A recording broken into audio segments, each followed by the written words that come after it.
to the MMA Roadshow, episode number 72. My name is John Morgan. Cold Coffee is with me in Las Vegas, more specifically, Buffalo Wild Wings, Warm Springs, and Durango. Got to give them a shout out because we're out here on the patio on a nice summer evening. The music was kind of jamming. They were kind enough to turn it down for us to give us a little bit of a softer background so that we could sit down and do the roadshow. Big ups. They always treat us like VIPs here at Buffalo Wild Wings. We'll treat you like a VIP at least. Well, which I'm just by proxy. I just get to reap the benefits. Kind of like when I get to travel with you. I somehow get upgraded with you every once in a while. So don't lie. Look at you trying to play like you're the little man. He's platinum on American Airlines now. I am platinum. Inching towards executive platinum. You're VIP status as well. Listen, VI. it is VI. I'm VI. Almost. Oh, you can pee. Yeah, you I can definitely pee. You'll pee soon. I should just say right off the bat, a rare off week in the world of mixed martial arts, more specifically the UFC. Can't believe after this week, there will not be another week off from a UFC event until October 22nd. That is 10 weeks from now. So after this week, 9 straight weeks of UFC events. That's crazy. That is crazy. No rest for the weary. No, the road I kind of feel like we're weary. I kind of feel it. I've been feeling it. Like even like today, like these did a little stuff at the house, but I mean, just sitting on the couch and even to come over here to this lovely B-Dubs, I was just like, man, the grind. I was like, I just want to kind of stay home. And I know you, when you get to go away and now you're home hanging with the kids, hanging with the family, you kind of don't want to leave that, and I'm kind of. I'm kind of feeling that same way, But we still did it. We did it. Should we reveal to the world that only I have a frosty beverage right now? Or is that peeling back the curtain a little too much? Well, no, you can peel back. I mean, no, it's fine. I mean, this is a bit of a drive for myself, and I'll act like I'm being responsible and we know that's not true. Not drinking too much. But no, I mean, I think I was just tired coming out here. I had a couple beers last night and was like, just in moderation. It's nice, some of these days off to even give my liver a day off a little bit. So did a little bit of that. But like I said, I came out here and I was driving over here. Your car gives you those warnings like, oh, low tire pressure, all that other kind of stuff. So I was just like, maybe I'll just take it easy. So afterwards, in case if I have to go stop somewhere, put air in the tire and do all that other crap, just trying to be responsible. I can get down on it. Plus, when I get back to the house, I will guarantee I will be drinking some frosty beverages once I go to edit this. But, I'm just taking it easy, just having a nice little glass of frosty ice water. Well, props to you. I appreciate your responsibility. I am not being quite responsible. Luckily, I'm a lot closer. But you are also like 3 minutes from home. I'm like 3 minutes from home. I am 25 minutes from home. I love how you act like it's like a different country. It's so far. What state are we in out here? I should say on this run of events that we've got, in the start, of course, next week, UFC 202, there is 1 week where I've got to be at a wedding in Mexico. I've got some family commitments. We've got to figure out what we're going to do on that. Mexico, John. Mexico. Juan. Gracias. We got to figure out what we're going to do on that. That might be maybe an all cold coffee episode, or nobody fucking wants that. Well, I mean, we could have like some guest hosts with you or whatever, but you could certainly run it. I think you're the dominating force. The name of it might have to be changed after after the raving reviews we got from episode 71.5, all courtesy of the audio that you were able to collect with Conor McGregor, Michael Bisping, and George St. Pierre. I think, honestly, this might be the MMA Roadshow with cold coffee. You're crazy. With an occasional appearance from John Morgan. I don't think that would be. I don't think that'll work. But we'll see. We'll figure it out. Chime in. I think we want an all cold coffee episode. If you want to hear that, you should definitely hit us up on Twitter at Ken S. Hathaway. Who's that? I don't know. The Cold Coffee. That is THEE Cold Coffee. And, of course, at MMA Junkie John. All right. News is literally as I was starting to pack up to come do the podcast as we do every Thursday night, Travis Brown stepping in to face Fabricio Verdum at UFC 203 up in Cleveland. Kind of a weird fight, man. Not a fight that I think people were wanting to see. Of course, we found out earlier in the day the magnificent one, Steven Morocco, was able to pin down that Ben Rothwell was able, unfortunately, forced to pull out of that fight. Fabricio Verdum was looking for a replacement opponent. The UFC came with Travis Brown. And, immediately I think the reaction was just kind of, we've seen the fight before. It's a rematch that doesn't necessarily make a ton of sense. But I got to say, when you hear this matchmaking, I think what we're seeing is that they're basically just trying to keep something together Yeah. so that there's an insurance policy for the main event. Yeah, no, I agree completely. And it's not a bad fight. I mean, both guys are good fighters, and yeah, I mean, is it what I think everybody was wanting to see? I really wanted to see Rothwell. I really wanted to see that fight happen, and see what kind of questions could be answered there. But hey, I'm just glad he's Fabricio is still able to be fight and whatnot, and Travis Brown's always fun. I think he really kind of wants to get back in there and get in the right way and kind of kill some other rumors that you were sort of hearing about Travis Brown and him maybe getting paired up with other people. I think that was some talk that I don't know if you want to bring out Well, or let's say just like say we heard earlier in the day that Travis Brown was actually being looked at as an opponent for Derek Lewis in Manila. Yeah. So that kind of squashed that. One, I think that'd be a huge. No, I guess I wouldn't say a huge step up in competition in Derek, because Derek just fought, Roy Nelson. That's a huge amount of competition right there. So it's not like he's jumping from the bottom of the barrel up to the top. It's another. But it would have been a nice, healthy step up, just for the fact that Travis has been right there in the whole contender avenue of things when it comes in that division. But that would have been a great fight, and I, as much as I like Travis, I don't think I would have went against the Black Beast on that one. No, I wouldn't have either. I think it would have been a big name for Derek Lewis. It's kind of funny, when this thing started happening. I actually tweeted Derek Lewis. I sent him a picture of a red shirt and a blue shirt. Yeah. And I was like, which one should I bring with me to Cleveland? I thought he might be stepping in, but we did hear about that main event in Manila. Interesting because when Derek was over in Croatia, he did not seem too thrilled about the traveling time. Yeah. And kind of just being in a foreign place. And you and I can speak from experience. Manila is a lot further than Croatia. Yeah. And so if Derek's not involved in that fight at 203, which he's not, I wonder if they're still working on him in a fight for Manila. I would assume that would be a fight night headliner. I mean, he's right on the cusp of the top 10 right now. But I wonder if that's factoring into his mind at all, because, again, it didn't seem like he enjoyed traveling to Croatia that much. Yeah, and it's tough, too. I mean, I think he's also a guy that, while he can eat a lot of things being a heavyweight, he is kind of picky and selective on how he eats as well. I even for us, a lot of times going overseas, at times it can be hard to find what you want to eat, even though there are different things out there, and let alone if you're trying to maintain some sort of balance within your system. You don't want to eat something, have it upset your stomach, and then next thing you know, you got to go in there and compete at the highest level.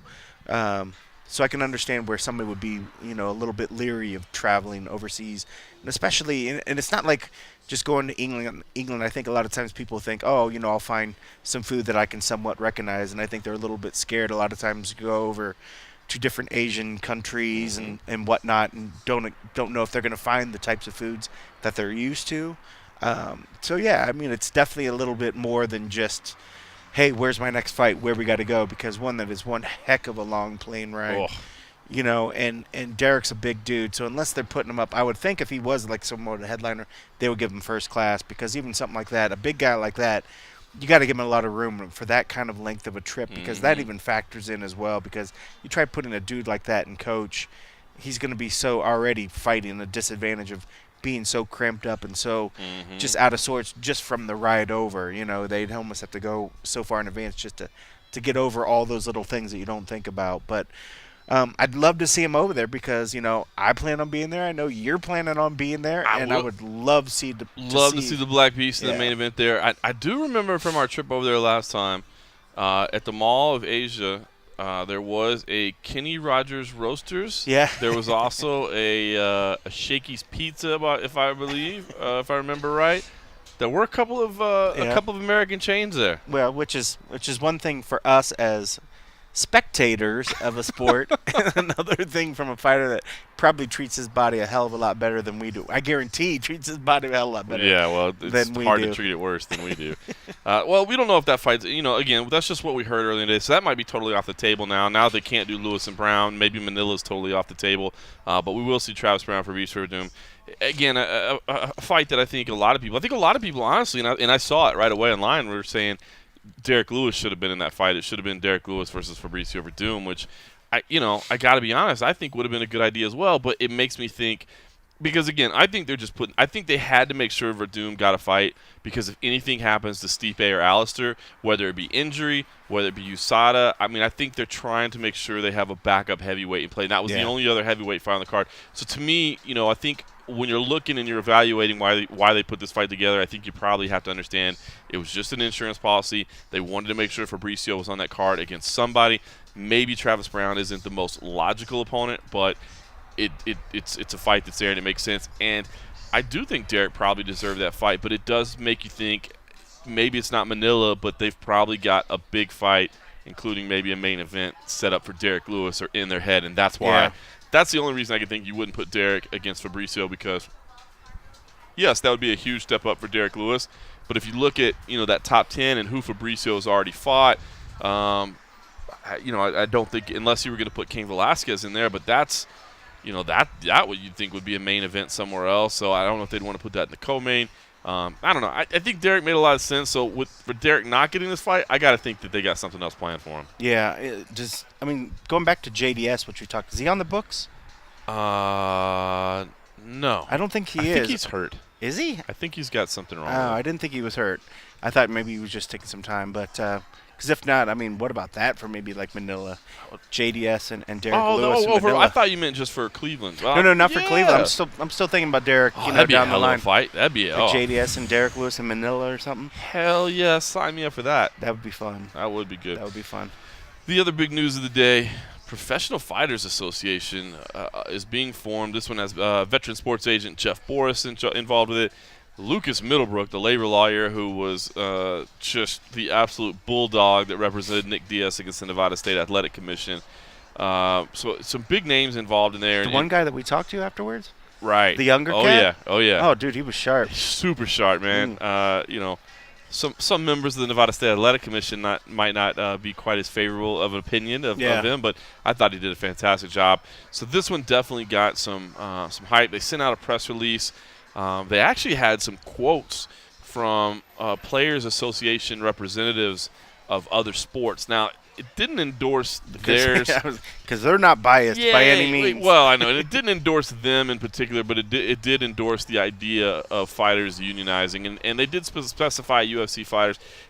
Basically, they came out with some bravado, that's for sure. And from what I understand, next week here in Las Vegas, they're going to do some type of press conference and try to have some more about their what their stated intentions are. Now, the weird thing is, not one single fighter has pledged any support to this yet. It doesn't even seem like they bothered to get any fighters involved before they got started.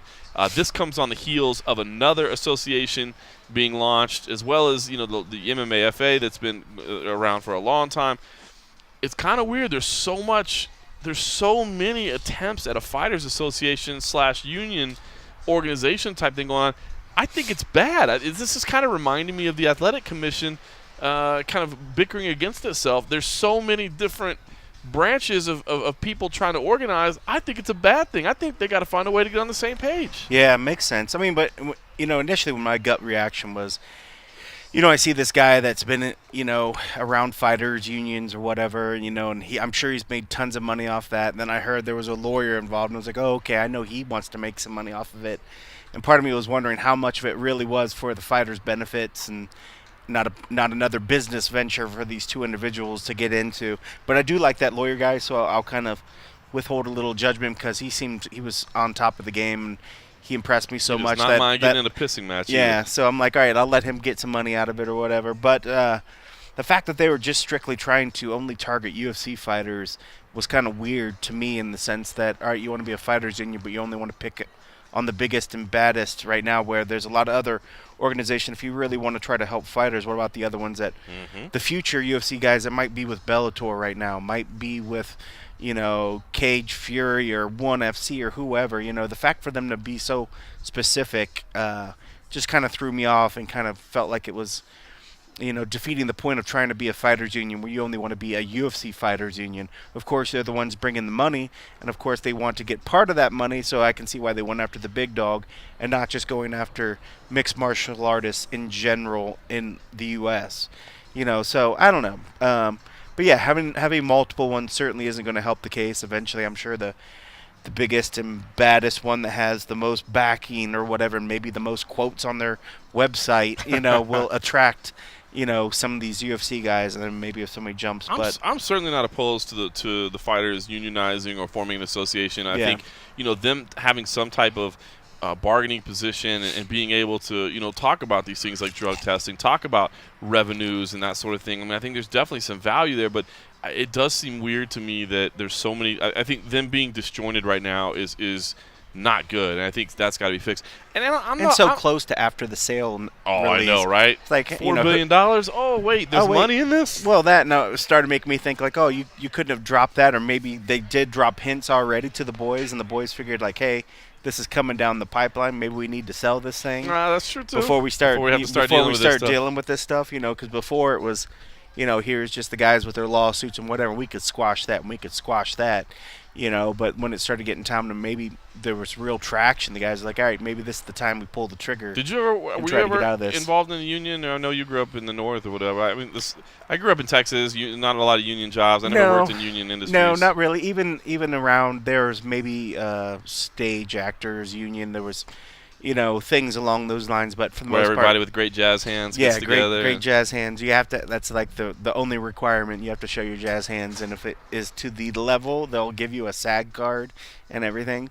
No, I mean Ohio, at least in Columbus in general, there were a few houses that maybe used some union people. For the most part, no, it wasn't a big union area. At least I don't remember it being a big union presence. I just think it's going to be hard for the fighters to all get on the same page, man. The needs are so vastly different, and the goals are so vastly different from the very top few to the very bottom. And, is the Conor McGregors and the Ronda Rouseys and the John Jones of the world, are they going to be willing to, potentially miss out on millions of dollars worth of fights to help prove a point in a labor battle so that they can protect the guys that are 10-10 guys on the I think it's going to be hard to get everybody on the same page. Man, too, it's one thing you look at the NFL pros, you look at everything, and they have these minimums. When people reach a certain thing, when a lot of fighters come in, I think it's going to be tough to try to put these minimums in place where a lot of the guys, everybody, even though,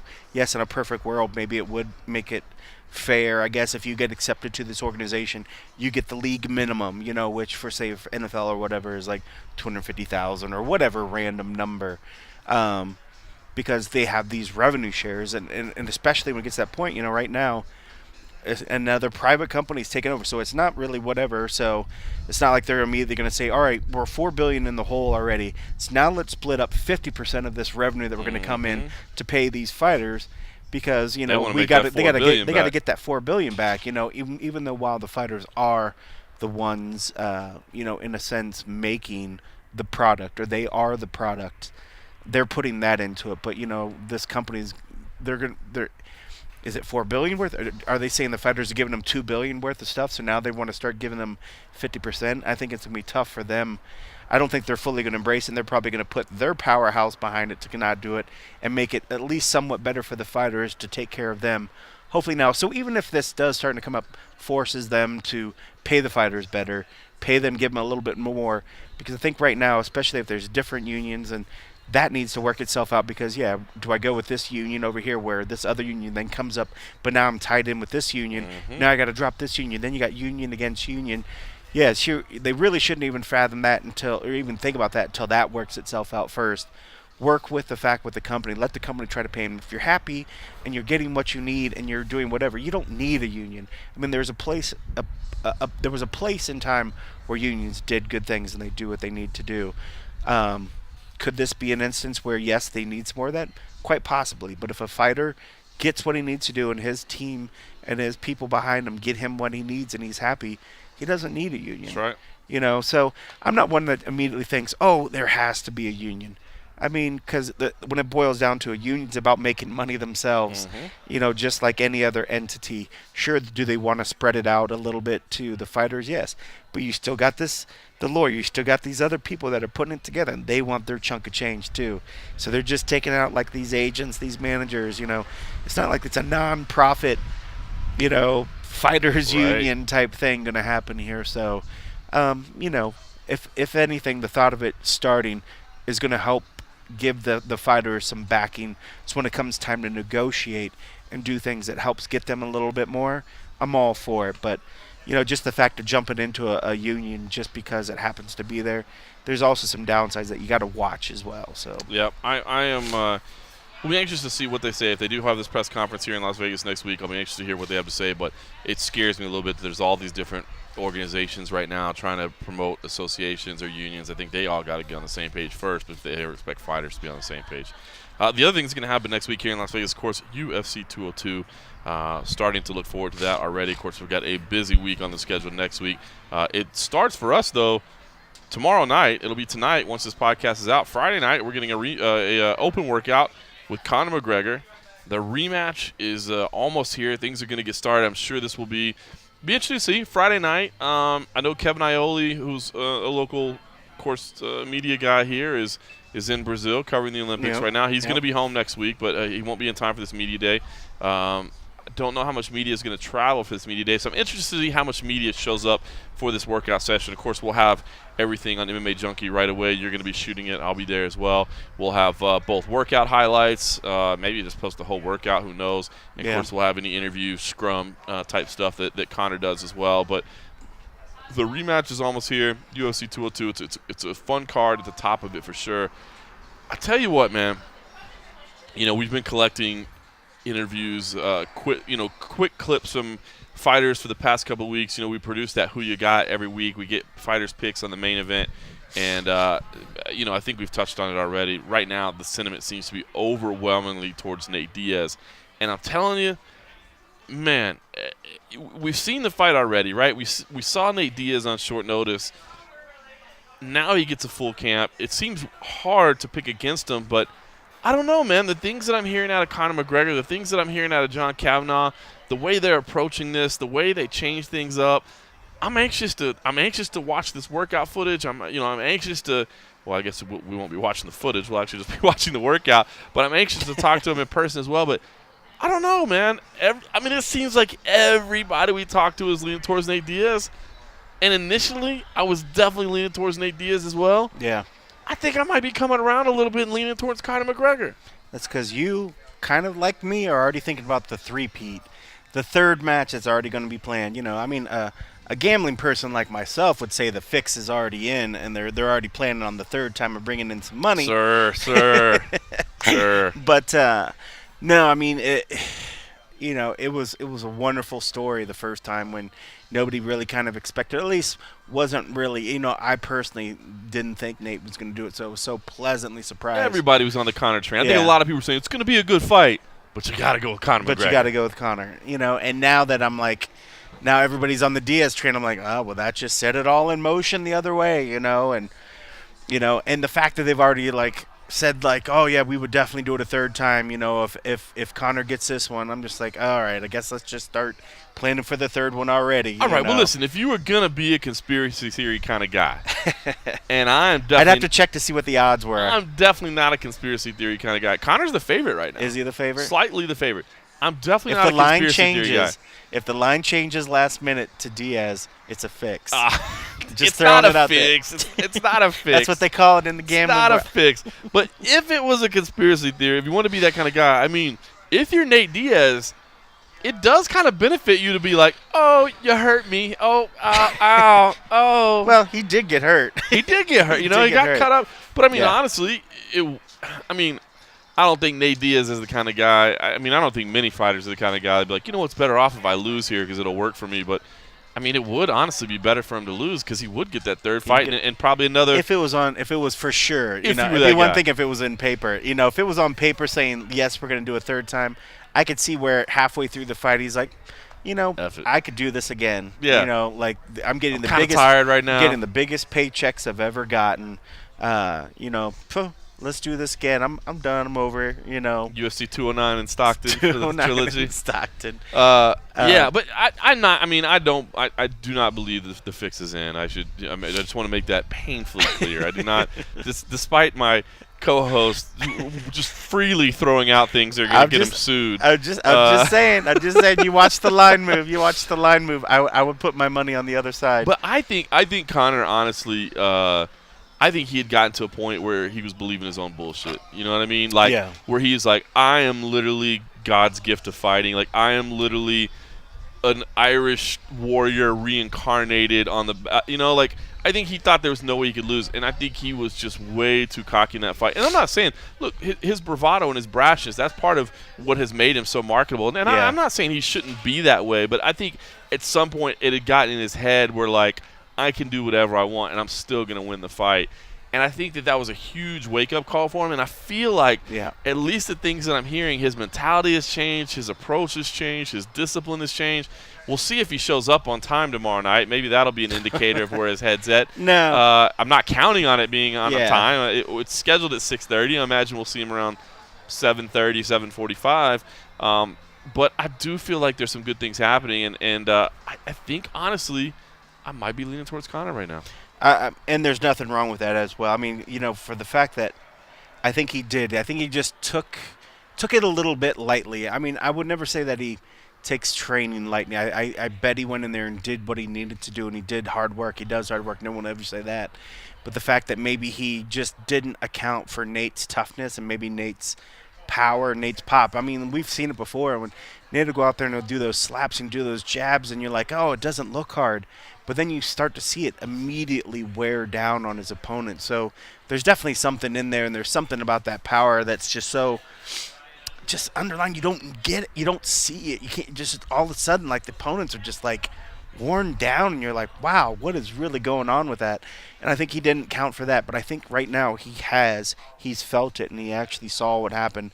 And I think he's done everything in his power, and he certainly has the money to bring in as many training partners as he wants to come in there and replicate it more so than what most any other competitor would. Let's be real. Nate's going to do the exact same thing he did. Just like he says, he has the best training partners already, so why go out and grab whatever? He's just going to be with his people doing his things. And I can see where, but this leans back into why I leaned on Conor the first time. The speed, and he does have that power to go. And it was the thing that the power, while it hurt Nate, eventually started to wane off a little bit, and Nate then got stronger, as he always does. And I don't know if I can see that changing without him bulking up and gaining too much strength, which I don't think he wants to do, because then he starts losing some of the speed, some of the flexibility, some of the quickness that makes him what he is. Right. I don't know if he's going to have the power to really do anything different to Nate than what he did last time. If anything else, I think Nate's now felt that, so Nate can prepare better for Conor. But it's hard to not just, when you see this guy focus and you hear, it's hard not to get caught up in his words. It's like he's like Peter Piper with the little flute, and we're all just the little mice just following along. We know all these people out there, they're just so hypnotized by him. It's hard to not to get hypnotized and buy into it. Peter Piper picked a pepper. The Pied Piper played the Pied flute. Pepper. Whatever. All a bunch of dudes. That was of course the cousin of Roddy Piper. Oh, when he's the baddest motherfucker around. Whatever. Yeah, I think you're right, man. I think Conor has to know when he started loading up on those left hands in the second round, he started to tire very quickly when he was just throwing everything with power. I think he's got to be mentally prepared and physically prepared to think the only way I'm going to win this fight is if I go 25 minutes with Nate Diaz. And I think from what I gather so far, and we'll find out more tomorrow night, or tonight as you listen to this, I think that's the mentality they're going with. Another big fight at UFC 202, Donald Cerrone versus Rick Story, the Cowboy. Of course, this fight will fly incredibly under the radar because this fight is going to be all about the main event, UFC 202. But Donald Cerrone versus Rick Story should be a hell of a fun fight. Yeah. Cowboy, to me, that dude is must-watch television every time out. Definitely a guy that I always say if I had to pay for him to watch, if it was a cage side, and they came by and they said, listen, media if you're going to continue to sit here and watch this, we need to collect $50. Yeah, slide your credit card. I'm like, all right, damn it, I'm in. A must-watch guy for me. But I actually wanted to reach out to Rick Story this week. I think he had such a huge win last time out. Looked impressive after having such a long layout. And then to find out that he's actually with the Black Zillions now. He had been at MMA Lab, and it looked like things were going well there. But made the move down to Florida. I thought I'd reach out to Rick Story and find out what's going on with him. So as we start to look forward to UFC 202 next week, and as I need to refill my frosty beverage, and his cold coffee. My ice water's empty. His ice water is empty. Embarrassing. Why don't you guys listen to Rick's story?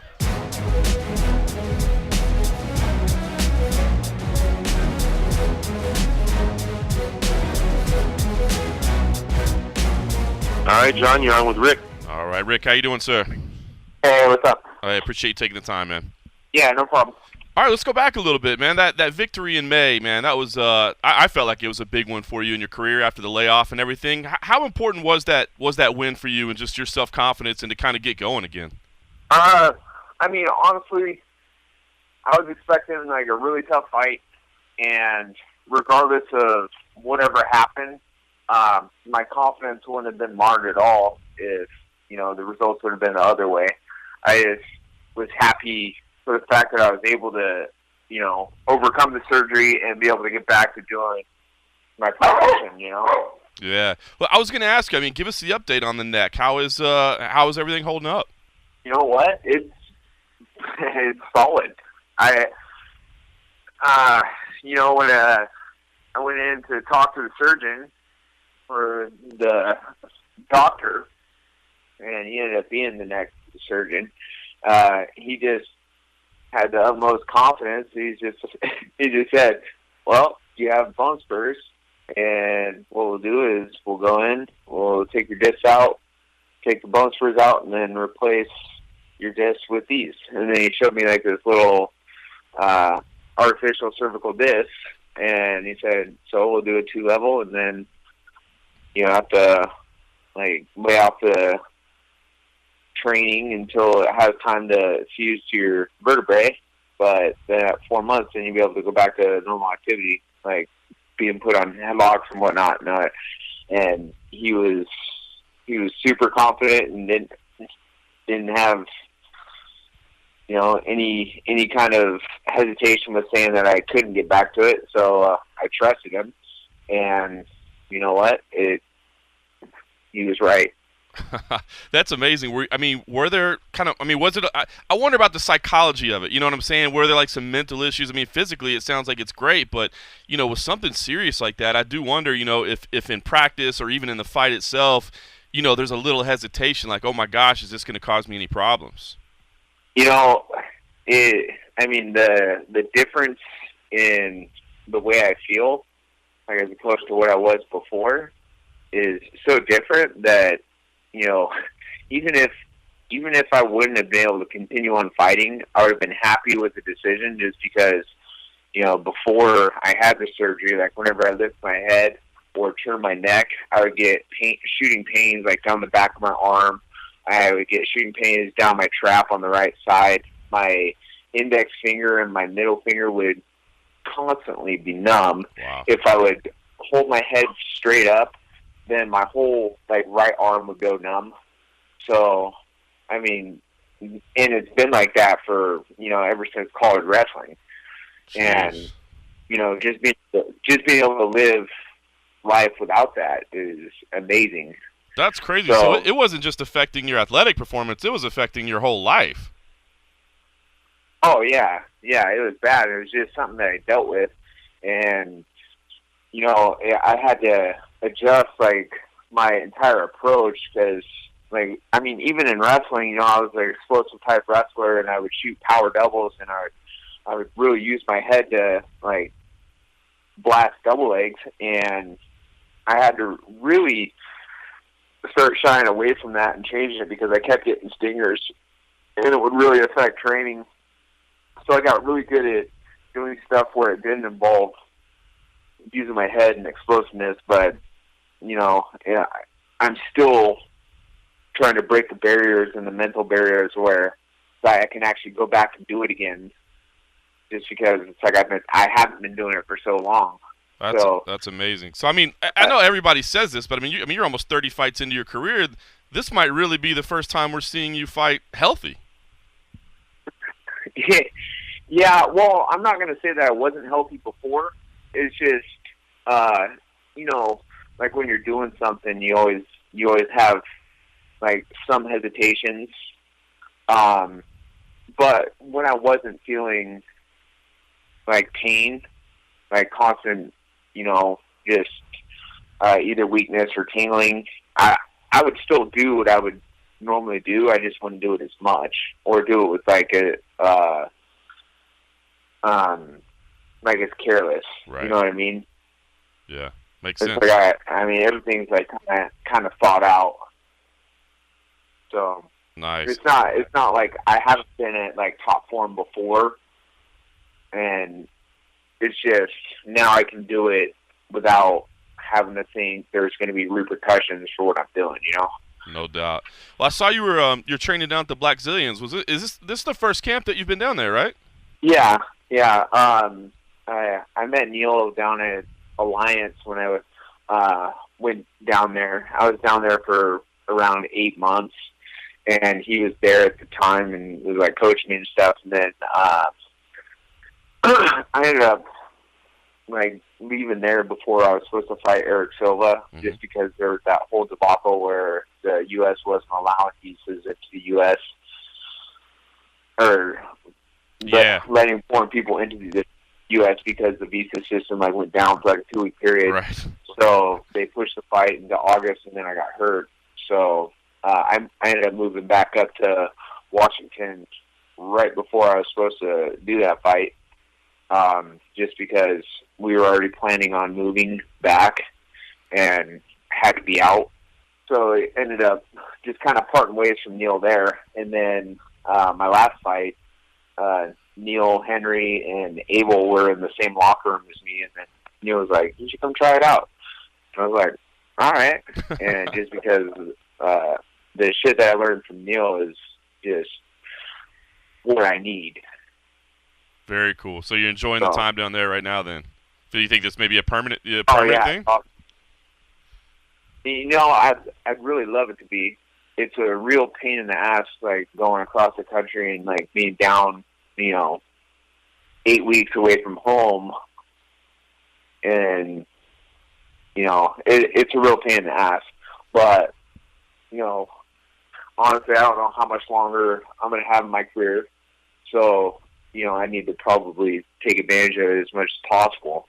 Just because I'm learning stuff here every single day. And it's crazy because there's so much stuff to learn, and it doesn't seem like there's enough time to learn it all. Very cool. So, what do you have? I don't know. Are you married? Do you have kids or anything like that? So, do you leave family behind when you? No, I have a girlfriend, but she up and comes with me. So, it doesn't only take a toll on me.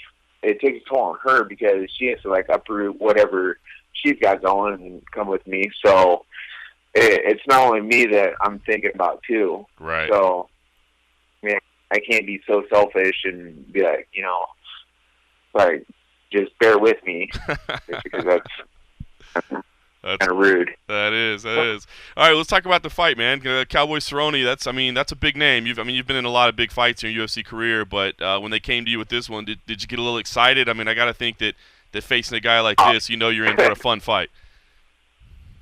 Oh yeah, for sure. Like when they said Cowboy, I was just like, oh, that's awesome, just because he likes to bring it, and he doesn't do like super good with pressure, people that put pressure on him. And I was just thinking, I'm going to be putting pressure on him. So he's got a huge fan base. He's got a cool personality. And you know what? After the fight, probably share a beer with him, Yeah.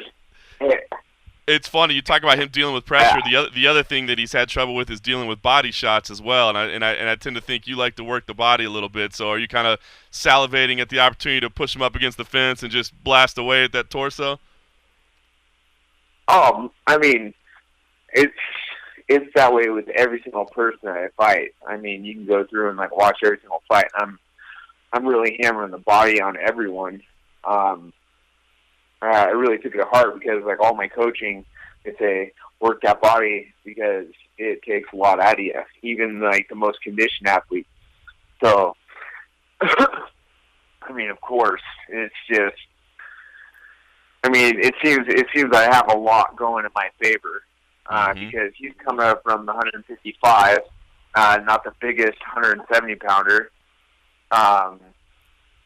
And he doesn't do well with pressure or body shots. Right. At least from the past experiences. So, yeah, I'm sure he's like definitely, working on like counters and like staying away or like doing whatever he needs to do, like land devastating shots. I have been head kicked. My hands get low when I like leave exchanges, but that's stuff that I'm working on. So I don't know. I just know that it's going to get mixed up, and it's hopefully super exciting for everyone to watch, whether it's a win or a loss. I think it will be, and obviously, Rick, this is a massive card. A lot of eyeballs are going to be on you guys. This is a big fight. Where do you hope you go from here? You had that layoff, but if you win here, that's 4 in a row, and this again a big spot with a lot of eyeballs. What do you hope comes next? I just really need to make the decision whether I'm gonna get a little more ballsy and start calling people out just because I'm sick and tired of getting passed up, or just kind of get walked on a little bit. It feels like by the UFC and just get thrown, or that other people get thrown bones to get to fight me. So I might need to put my foot down and just be like, you know what, come on. Like, I've been around for a long time. Let's go. Like, be something that's going to, get me closer to the title. But not saying that the fight with Cerrone isn't a good one, just because, it is a good one. So, but at the same time, he's not even ranked in our division. And, yeah, he's ranked lower than me in the division, and he's maybe getting thrown in the bone. I guess we'll find out next Saturday night. Yeah, for sure. I don't know. There's a whole bunch of what ifs, but really, I'm just glad that I get to go out there and fight, and make a living at doing what I really enjoy doing. So, I can't complain. No doubt. Awesome, Rick. All right, brother. Well, I appreciate the time. Any other last thoughts, messages, anything like that we can get out there for you? I really just like to throw a big thank you out to Glenn and Neil for reaching out and inviting me down to try it out down here because, it's an amazing experience, and working with Henry and it's just a lot of a wealth of knowledge, and I don't know. I'm just super grateful.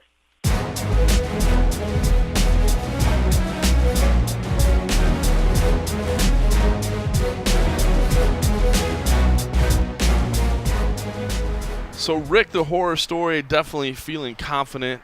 Crazy to think that he's been dealing how bad that neck injury was. I guess you never overlook neck injuries, to be honest. I didn't realize it was affecting his life on a daily basis like that. That's insane. So interested to see what he can do. But Cowboy Cerrone, not an easy task there. That fight definitely should be fireworks though. So listen, if you like what you're hearing, do us a favor on iTunes, log in, rate us, give us that 5 stars if you can, review us. That helps us out. That helps us out there. You could be like my man, who's got an awesome name here, by the way, Tabasco Dan, who says, Nice. As a hardcore MMA fan with impeccable taste, the MMA Roadshow is a must-have. I couldn't believe my ears when I was hearing the team do a show from South Dakota on a Wednesday right after 3 UFCs in a row for 200. Can't say enough good things about your contributions and dedication. Sorry about the 3% beers in Utah. Hashtag frosty beverages. Hashtag UFC SLC. Yes, I'm not going to lie. Even though we were only gone for a week, it was nice to get back into Las Vegas. And, it's not like we're, drinking 14% triples or, whatever, but just some – it was nice to have normal frosty beverages. It was. But, honestly, when you thought about it when you're there, you didn't even notice it, though. It wasn't like I was like, oh, my goodness, this – beer is so weak to taste or whatever. It still did the trick, that's for sure. You Just know, had to so I just definitely want to consume say, copious amounts. Well, I basically switched over to wine while we were there because well, bottles of wine. Let's get the quantity right. You know, your bottle is a glass to most people, or your glass is a bottle to most people, whatever. But no, so hopefully everybody realizes. I mean, Salt Lake City was not a bad. We did not have a bad time there. You know, like as much as we teased and whatever, I think a lot of that was just being tired and on the road, a little road weary, maybe a little weary, a little. Utah was grumpier. actually beautiful. It man. was absolutely I really wanna, stunning. I would like to Stunning. check out Salt Lake City a little bit more. I did have somebody hit me up on Twitter though and say you just have to be careful of the crackheads in Salt Lake City. I'm like, we saw the We crackheads saw in that Salt shit, Lake City, especially on the way to the airport. Like Oh. that was nuts. Like, where did they come from? It was like a bad horror movie, like where zombies come out at night, except it was like a whole horde of crackheads and whatnots It out was by the crazy. airport. It was pretty crazy. I was like, all right, John, you can go pay for gas. I'm gonna stay in the car with I the was- doors locked. For real, I went in to pay for the gas. Well, I had to get a receipt, and I was like, man, I have made a horrible decision here. Like, this is, I should not have stepped in. I should totally just tell the accounting lady I lost it and see what happens. Yeah. It was a little bit scary. But Utah's beautiful. I've never been to, as long as I've lived here in Vegas, which is, I think, 9 years now, have never gone to Bryce Canyon. I've never gone to Zion National Park. Beautiful places in Utah. So, yes, I did have some Utah people hit us up and say that we were kind of dicks about Utah, and I apologize. I think it was more you take my frosty beverages away, and I get a little cranky. Places closing at 1 o'clock. Yeah, that was interesting, It was rough. but All it right. was beautiful. It was. All right, listen, it's looking more and more like George St. Pierre is going to come back sometime this year. Wow. Maybe late this year, maybe early next year. I got to say, I was not down for the idea of him coming back for a middleweight title fight against Michael Bisping. I just thought that made zero sense in the world, did not excite me whatsoever. But now he's in there. Him and Tyron Woodley are going back and forth, talking about him coming back and fighting for the welterweight title. I can dig that. George St. Pierre coming back as a welterweight, facing the top welterweight in the world right now. I can get down on that. And let me say this. We said it before, and I told you, I said, there's no way George St. Pierre isn't going to go through those 4 months of USADA testing. He's come out this week and said he's going to start the USADA program. He's going to make himself available so that he at least has the option. He is not going to get the Brock Lesnar exception. He is going to go through the testing. As somebody who was a huge proponent of strength and testing, I just want to say I applaud that out of George St. Pierre. And like I said, I had a feeling that's the way it would go, and it turns out that's the way it is going to go. And I'm kind of down for it, man. If he's going to come in back at 170 pounds, not this cherry pick a middleweight title fight with Michael Bisping, whatever. Come back to where you were the GOAT. I love it. Yeah. I'm okay with it. No, I have no problem at all. I mean, he left on top. This is a guy that came back. I mean, he's done so much for the sport, and he left a legend. He's still a legend. I mean, why not give him the immediate title shot if he wants to come back? I mean, Canada needs a champion again up there. It's kind of been, not that it's been faltering up there, but we've seen less and less events going on up there. And if he jumps back in the mix, I can only imagine that the UFC, and he was able to get the title back or whatever, even if he just starts getting active again, I'd love to see that whole huge support coming again from the Canadian fans and having more events up there because it's always fun. But I have no problem with him coming back and getting a meet a title shot. And as for like the testing and whatnot, he's always maintained that he wanted fighters to stay clean and all this other kind of stuff. So good on him to stick to his guns. And if he can do it, I mean, because he's gotten big, man. He's gotten real big. So I mean, he's got to cut down a bit to get down into that 170. But maybe I don't know. I haven't seen him in a while. Maybe he's not that far off outside of what he normally is. I mean, I bet he's I don't know, maybe 185, 190 Right. about right now. But he's great. I mean, he's done so much for the sport. I mean, who doesn't like GSP? I mean, I can only remember stories like when I was transiting, even from, I think one time coming from London back through something, I don't know, and there was a Canadian woman. She was probably about in her 70s, and she was asking why I was traveling, and I was telling her, I was coming back from a UFC event, I'm heading back, whatever. She's like, oh, UFC. She's like, we got one of those fighters up there in Canada where I'm from. I'm like, oh, you do, huh? You talking about GSP? She's like, that's who I'm talking about. And just went on, and it was amazing. But it just showed me how big of a star he is up Massive. there.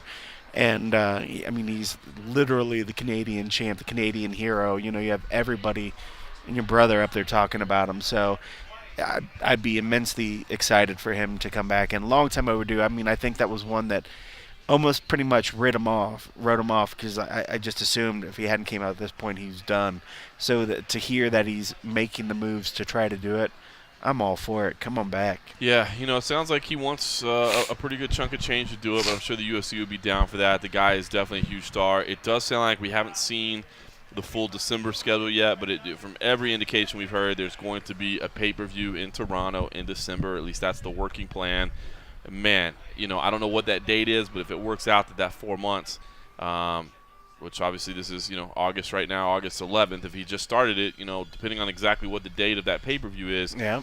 Him being on that, I mean, that's guaranteed. I mean, there's no way they're going to do Rogers Center. Of course, they'll do Air Canada or what have you, and so it wouldn't be the 55,000 or whatever. You bring him into, a hockey arena there, what have you. Got to think it's an instant sellout. Yeah. Got to think it's an instant It's got to. Yeah. Dude does crazy numbers. I'd be down Crazy for numbers. I'd be down for him and Woodley. I think that'd be awesome. And Woodley's getting a lot of grief, man, because he's kind of angling for different fights than Wonder Boy.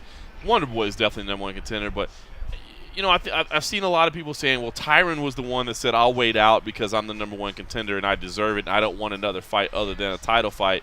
And now that he's the champion, he's saying, well, I want the big fights, not necessarily the guy that's the number one contender.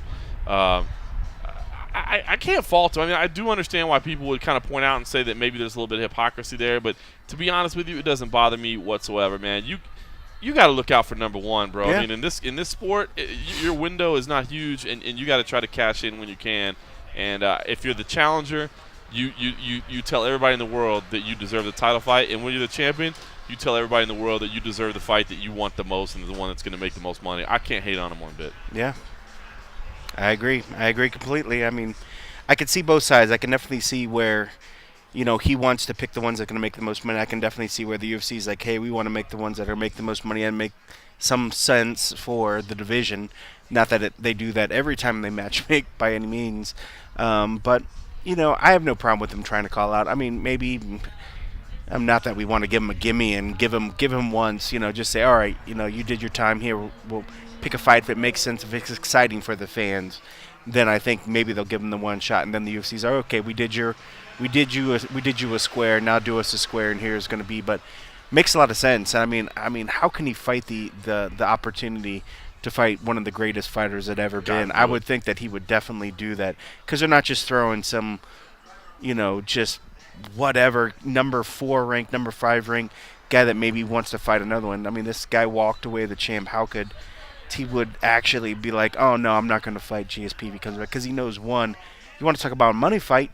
It probably doesn't get any bigger than GSP. Whatever he's trying to do on his own, it ain't going to get any bigger than him fight GSP. Yep.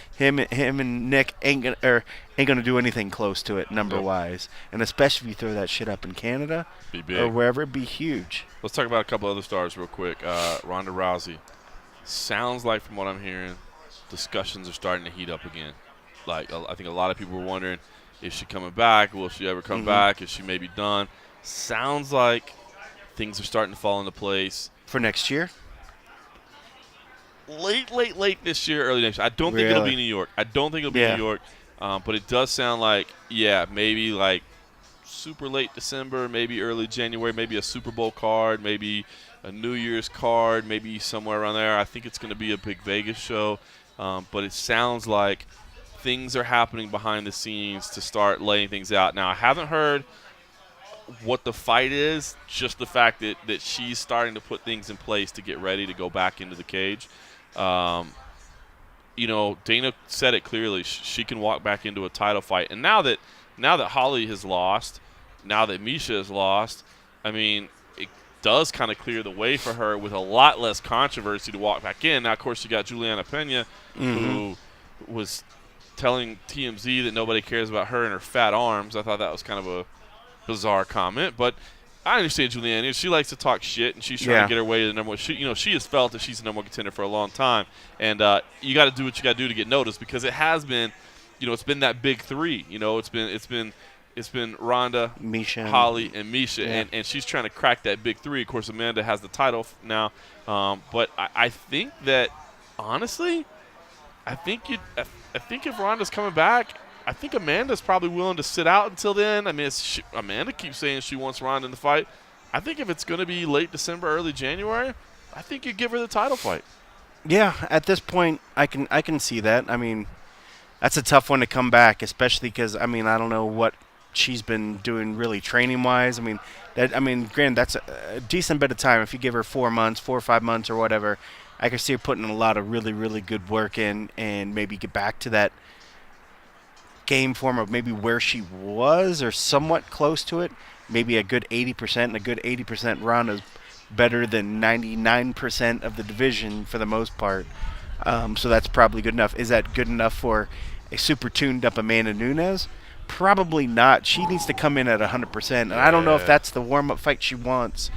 That ain't no warm-up fight. Yeah, I'm thinking. If anything, I just don't anticipate her coming back this year. I think it's going to be probably next year, and if anything, I would think that she would welcome a fight of somebody a little bit less than the champ right now, unless she's thinking it's a one and done.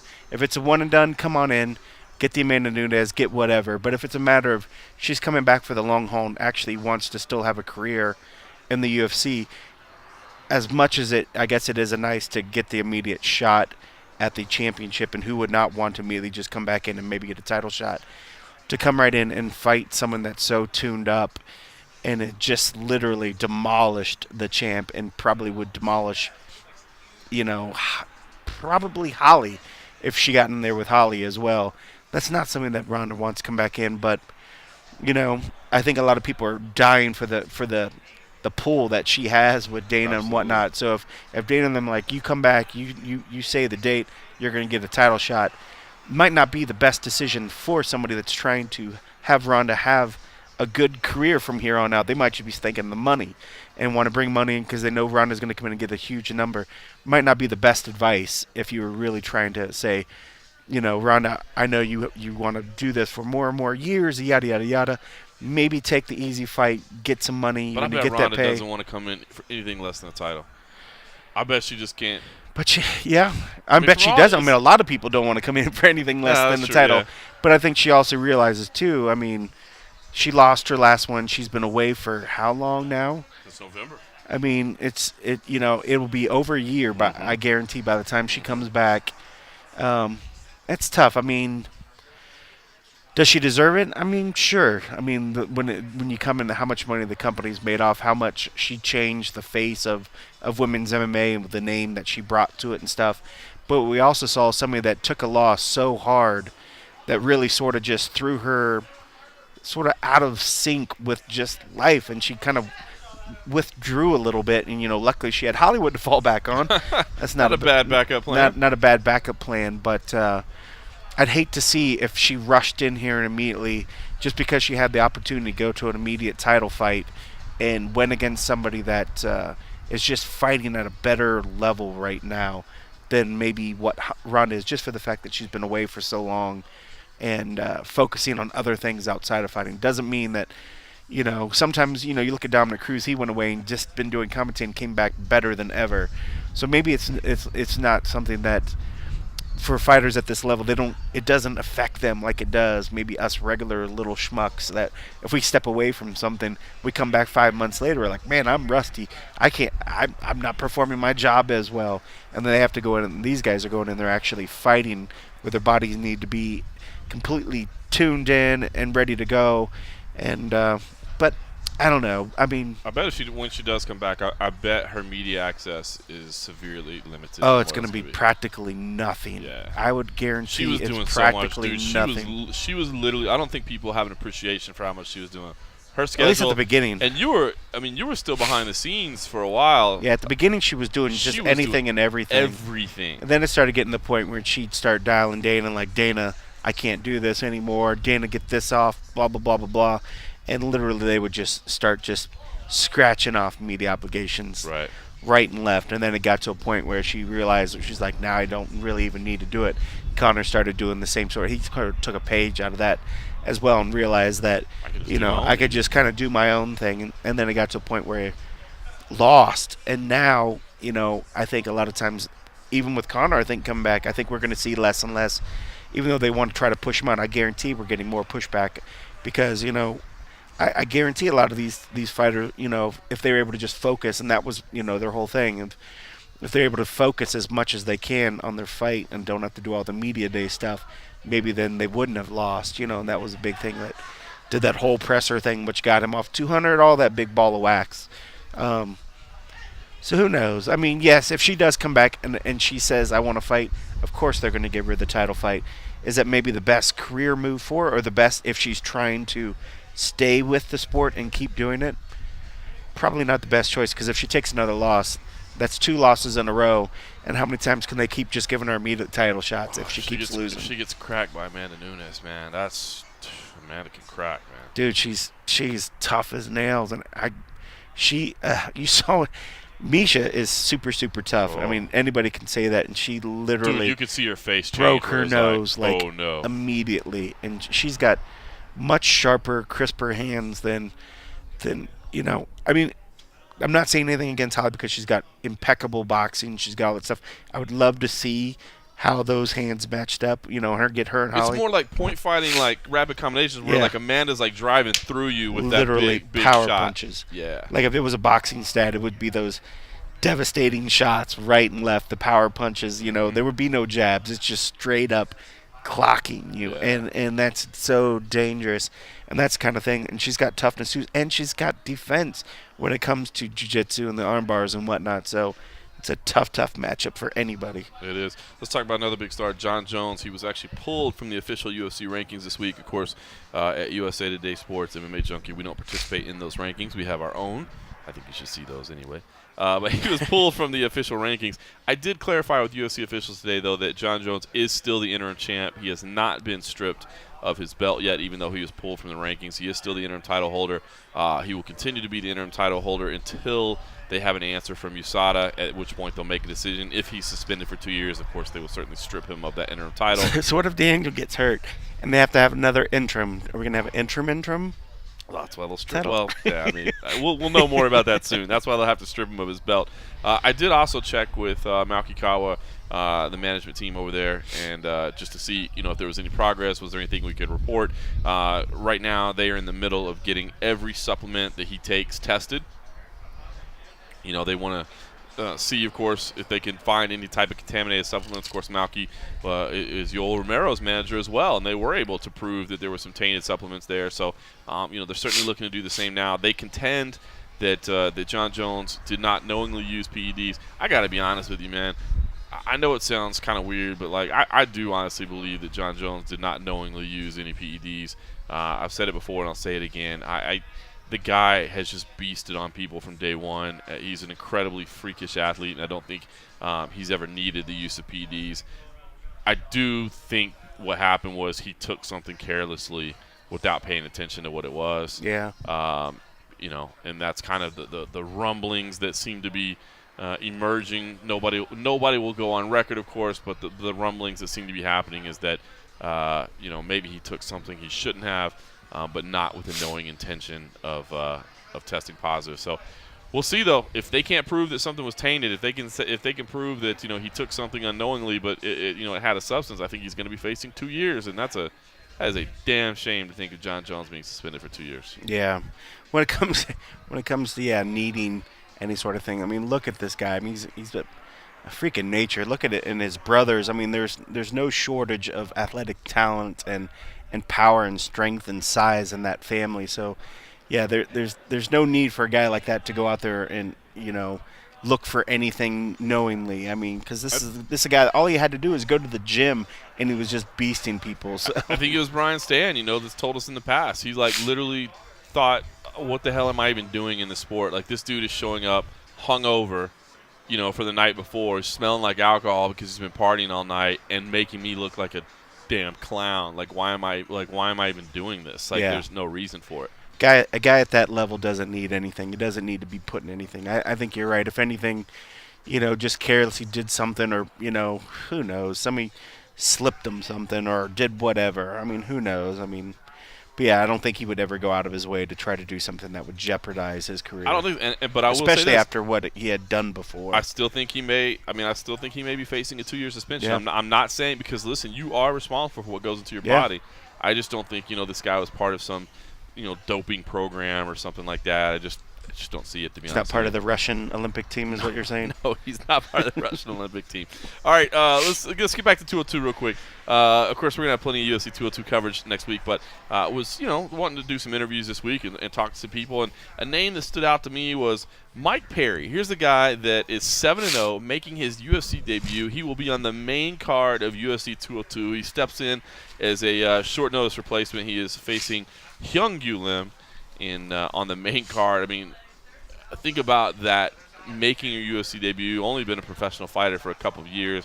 Now you're on, what's going to be quite possibly the biggest card of the year, on the main card no less, not on the prelims. The guy's 7-0 with 7 knockouts. Is a teammate and training partner of Alex Nicholson, who Alex Nicholson probably was most known as the guy that proposed to his girlfriend at the time, now his fiance, on stage at the weigh-ins. And then actually got his jaw popped in the ensuing fight. But he picked up a win in South Dakota. Had a chance to talk to him a couple times. May have been a few frosty beverages deep at the time, but Alex had some swagger, man. I really liked his attitude, and to find out that Mike Perry, this guy is stepping into this insane situation, but is a training partner of Alex Nicholson's and was actually in his corner in South Dakota. I said, I want to get this guy on the phone and find out what he is all about. And I gotta say, Mike Perry did not disappoint me.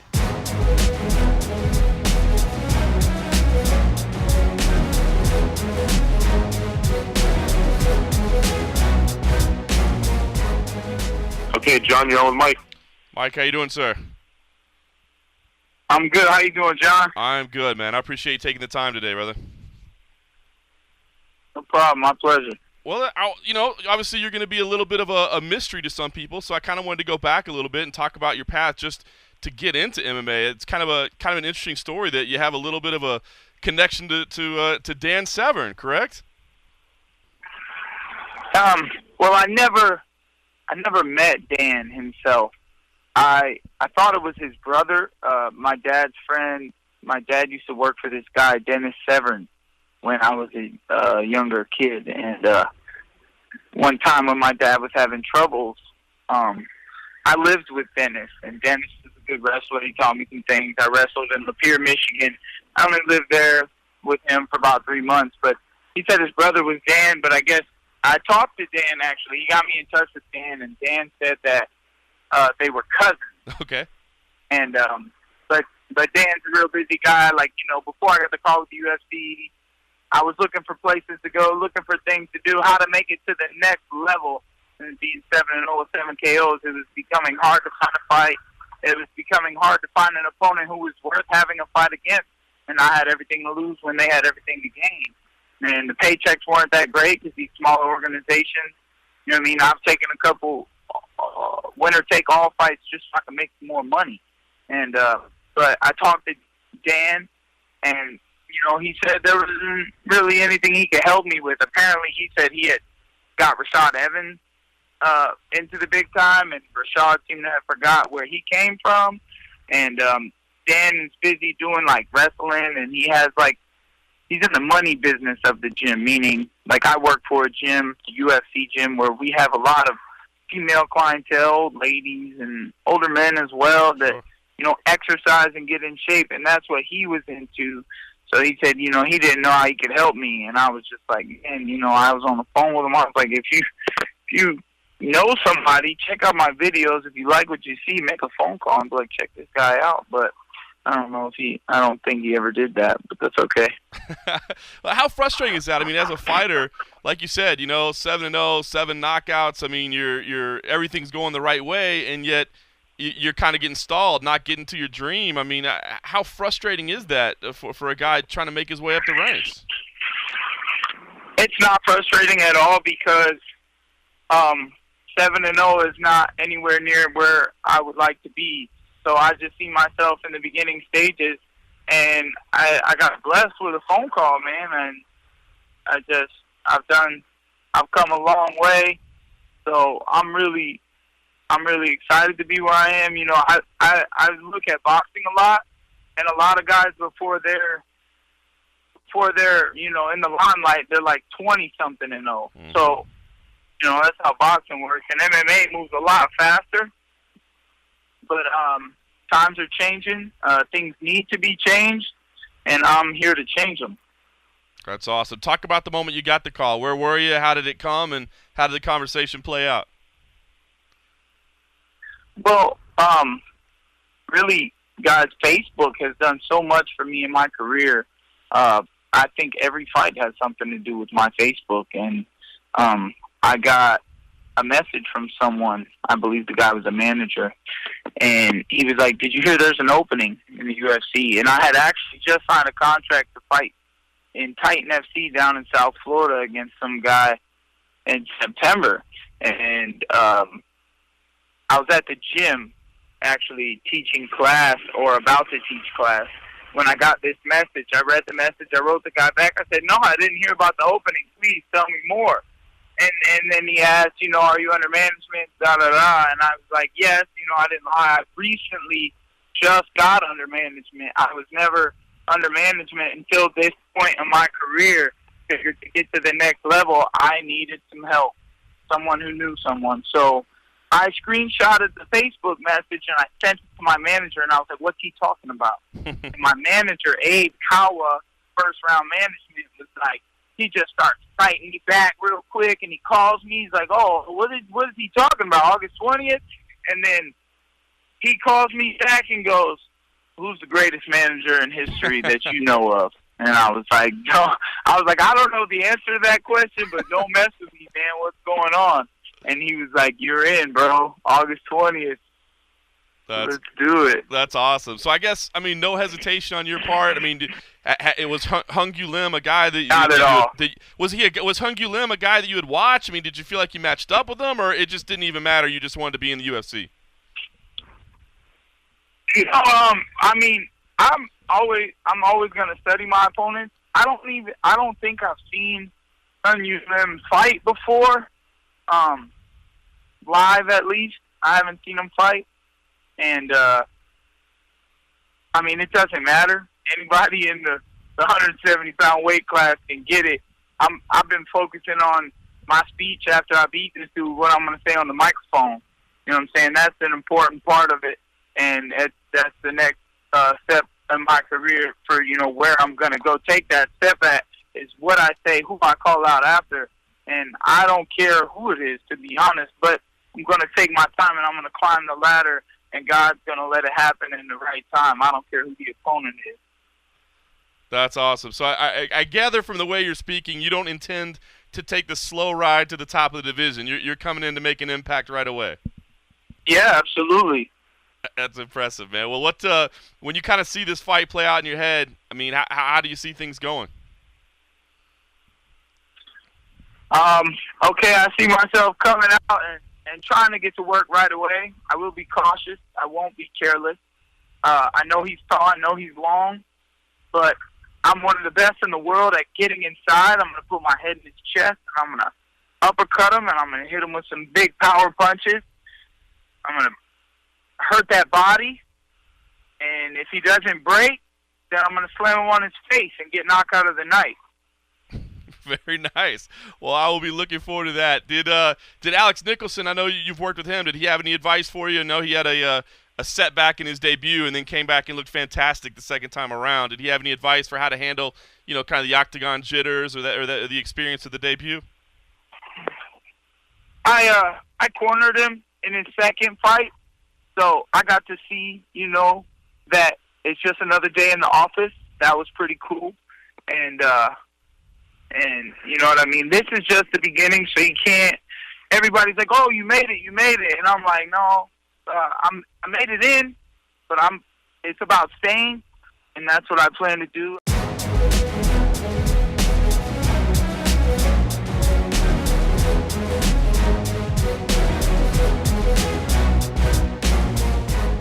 All right, Mike Perry, kid's got some swagger, man. We'll see what he brings to the table. You know, obviously people in their UFC debuts sometimes it's a tough go, but this kid, I like his attitude. We'll see what he brings. If you want to read more about Mike Perry, we actually did a Fight Path series on him. That was Kyle Nagel's old series. We don't do it anymore on MMA Junkie. He actually got some additional work and had to walk away from doing that, but he did it for a couple years. It was awesome. And if you want to Google this, Mike Perry pushed through rocky path to get to a life of MMA. Guy had some hard times growing up, and now here he is making his UFC debut on a big card. Cold Coffee, a lot of sports happening right now. The Olympics. I'm not gonna lie, I haven't watched much of anything, man. Have you been getting that Olympic fever? Or? A little bit. Like today, especially when I was doing a little work around the house, I've been making a point to try to put the Olympics on and stuff. And then this evening, trying to do it, because old Agent H was talking the other day. She's like, oh, man, we haven't watched the Olympics. So then I felt really un-American. I was like, all right, I got to start putting this shit on. So I did put it on. I have been putting it on during the days. And actually, before I came over here, got to see Phelps race a couple times, and he got his. Oh. I saw him get his 21st and 22nd gold medal. Insane. Dude is an absolute beast, man. And saw a couple other Americans get some awards and stuff. So yeah, I watched him swimming tonight. What else? You watched some rugby, I watched rugby the other day. That's been a big hit. Lord. Rugby sevens is Rugby fun. sevens, man, that is fast and exciting. That was good stuff. And the U.S. had a heck of a team, man. Just got one hell of a draw, man, getting stuck in there with Fiji, and I think it was at New Zealand, and maybe like those some bad dudes. Some bad dudes. That rugby seven's fun. It's regular rugby. I think it's 15 aside. It's a little more kind of clogged up. That rugby sevens is fun to watch. It's fast. You literally see guys when they get the ball. I don't even know if it's just called a football or what do they call the damn thing? The rugby ball, the thing. I live in a bubble over here. But you get to see these breakaways like that one dude on the USA team. I wish I should learn his name. Oh, yeah. But dude would just literally sprint. And there's actually a former, maybe he's former, whatever. I can't remember his name either. I hate to say that. But New they England call him the Patriots. fastest guy in Oh, you're talking about I'm pronouncing about the former NFL player. Oh, yeah. Or the maybe current current. NFL. I think, Is current. he still playing? I think he was on the he had some speed, picked too. up a Super Bowl ring. Yeah, he had a big breakaway the other day, and man, I was so hyped to see him because everybody, wow, it was just all a wreck right there. Everybody was so hyped up for Fiji, like they're just amazing, and the USA was, they were so close, and I felt like I jinxed him with the tweet because I got so excited watching. I was like, oh yes, I'm gonna tweet, and here they're gonna go, they're gonna win. And I was like, oh, they lost. So then I was like, I hope I didn't jinx that, but. Man, it's been some great stuff, and I will be watching the wrestling. I'm definitely excited to watch Jordan Burroughs. After we got to see him at the World Championships last year, like that dude is honestly one of the most phenomenal athletes I've ever seen in any sport in my life. I'm excited to watch him. Billy Almakov, Billy Mack, as they like to call him, the Russian who's already signed with the UFC. So I'll definitely be looking forward to watching that as well. I guess I just kind of wanted to touch on that and find out what you were watching because I haven't gotten to watch much of it, but I'm excited for those. Don't forget Kyle Snyder, the Buckeye. Yeah, beast there as well. But it was funny because as I was waiting for you to show up here to Buffalo Wild Wings on Warm Springs in Durango, having a frosty beverage, I saw a USA Today report that a Chinese swimmer tested positive before the games. It was a pre-game. I want to say pre-fight test, but I didn't say that. It was before the games.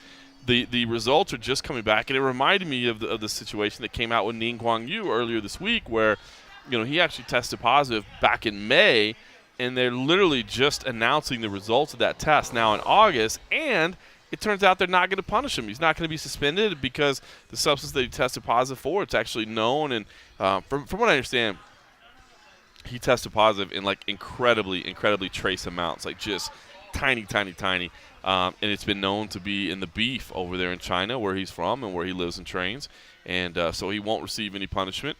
Wild that it took so long for it to come out. I did, in kind of poking around about this, it sounds like part of the delay was honestly just getting the samples out of China. There's customs issues, which kind of slows things down, which I guess that's kind of an issue with China and something that's going to have to be looked at.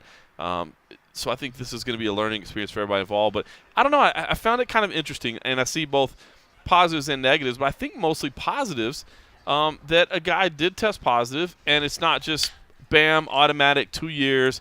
It's like, hold on, let's assess the situation, what's going on. From what I understand, again, incredibly trace amounts of a substance that's been proven to be in cattle over there in China. And everybody said, okay, hold on, let's take a look at this, let's talk about it, let's figure it out. And ultimately they decided, yeah, you know what, this guy probably didn't willingly cheat. This substance came in his body, through the cattle here, and we're going to let him fight on. And his fight actually got moved from UFC 202 to the Vancouver show. I don't know, though. I thought that was kind of interesting. I did think it was kind of weird that we just now heard about it, because normally they announce right away, hey, this guy, his test was flagged, possible issue, and then they come back. Now, in this situation, they didn't. I haven't been able to get a real clear answer yet, and we've, as a team, we've all been kind of poking around trying to find out, and I haven't been able to get a real clear answer yet on why we didn't get that followed, where it's like, hey, he did get flagged. But it does kind of make sense. They said it was just such a minuscule amount that maybe it does make sense that they didn't just throw it out there and they waited to adjudicate everything and then give us the results. So, I don't know. Overall, I thought it was positive. I think it's good to say that at least there's going to be a little bit of flexibility, a little bit of personalization, a little bit of concern to make sure that when somebody's getting suspended, there's a real reason behind it. Yeah, I agree. And if they're good with trains about things, they should just realize that fighters from California, Denver, all those places that have lots of weed might have trace amounts of Just weed. contact high? Just contact high, dog. And just realize that, hey, it's not a big deal. It's not going to help their fighting anyways. It's okay.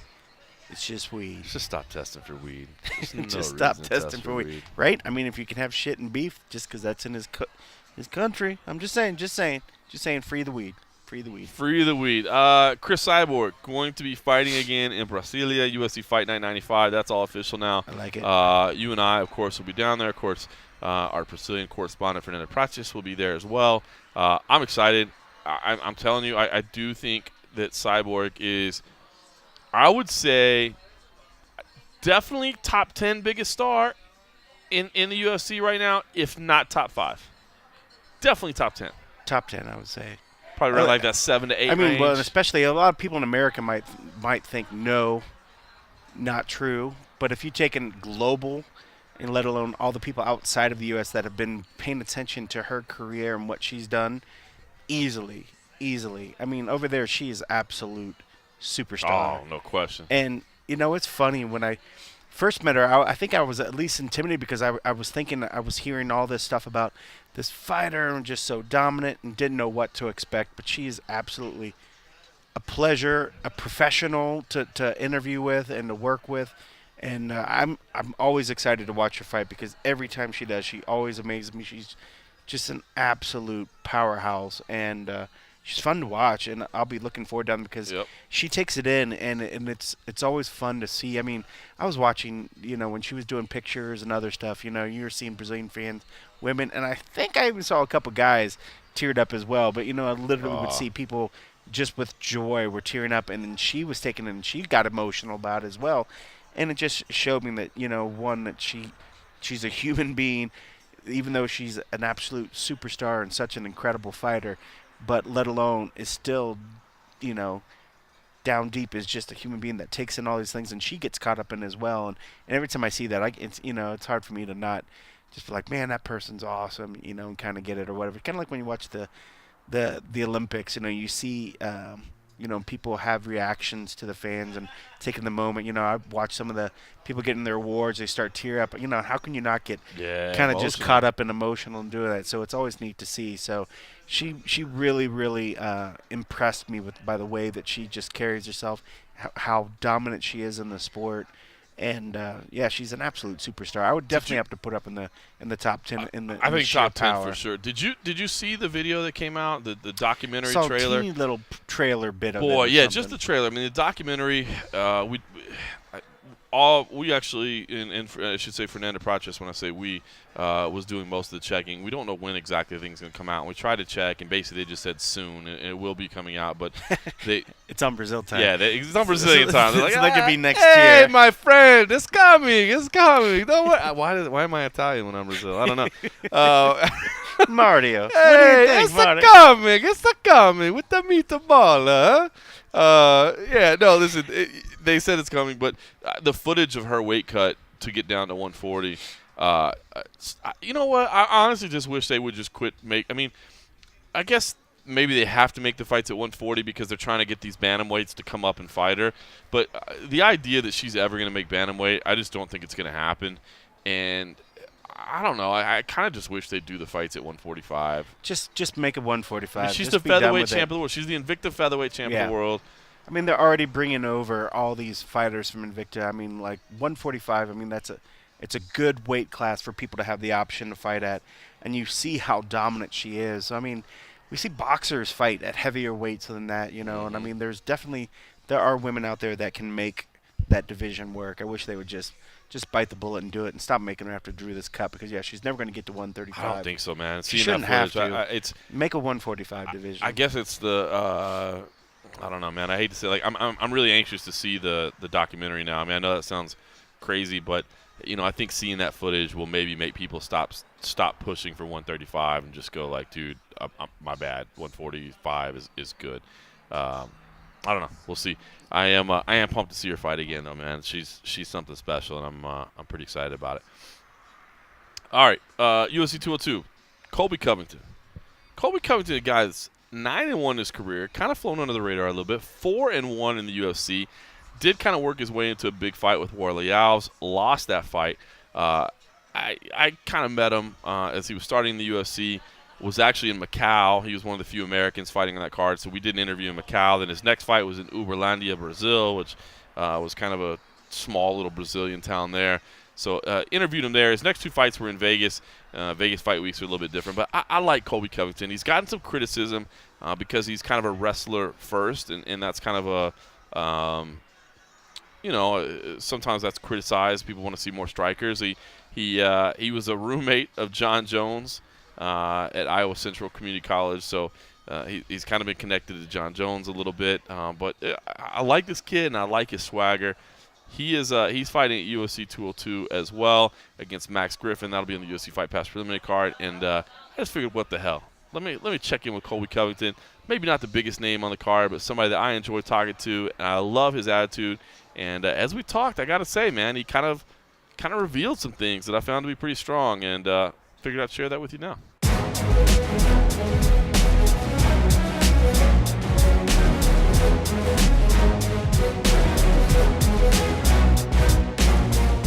Mr. Covington, how you doing, sir? I'm doing good. How you doing, John? I'm good, man. It's good to talk to you. I appreciate you taking the time. Yeah, no problem. Good to talk to you again. It's been a while since Brazil. It has, man. It has. Well, let's go back a little bit. I did want to go back a little bit, man. I want to go back to December, the loss that you had. You know, you walked out of the cage, and I saw you right after. It was obvious you had a rib injury, and I think it's come out since that you went into that fight with a rib injury. And I know you don't want to make excuses, but talk to me about the decision to fight hurt and why you decided to do it. And in retrospect, you know, was it a bad idea? The decision was pretty simple. You know, I was flat broke at the time. I didn't have no money to my name. You know, I was actually in debt to a lot of people around me that I borrowed money to just to help get through training camp. So I was dead broke, and, you know, I had to show up and get a paycheck. You know, it sucks that I was going in. I knew I beat myself before I went there. I knew the things that were going through my mind, and I knew I wasn't ready to fight, and I knew it was a bad decision. But at the same time, I had to come up, at least get my show money because I was flat broke and I had bills to pay, you know. So, you know, looking in retrospect, I wish I wouldn't have done it. I wish I would have just put myself in a bigger hole because I knew what the future entitled for me, and I knew I could get that back. But you know, what can you do? You know, when you're broke and got no money, you know, you got to show up and you got to pay. No, I appreciate the honesty there, man. Well, how does that live in your mind then? I mean, is that a guy, is Warley a guy that you want to face again to prove to the world that, you know, you can beat him, or have you been able to just kind of put that behind and say, you know, it was a shitty situation, I did what I had to do?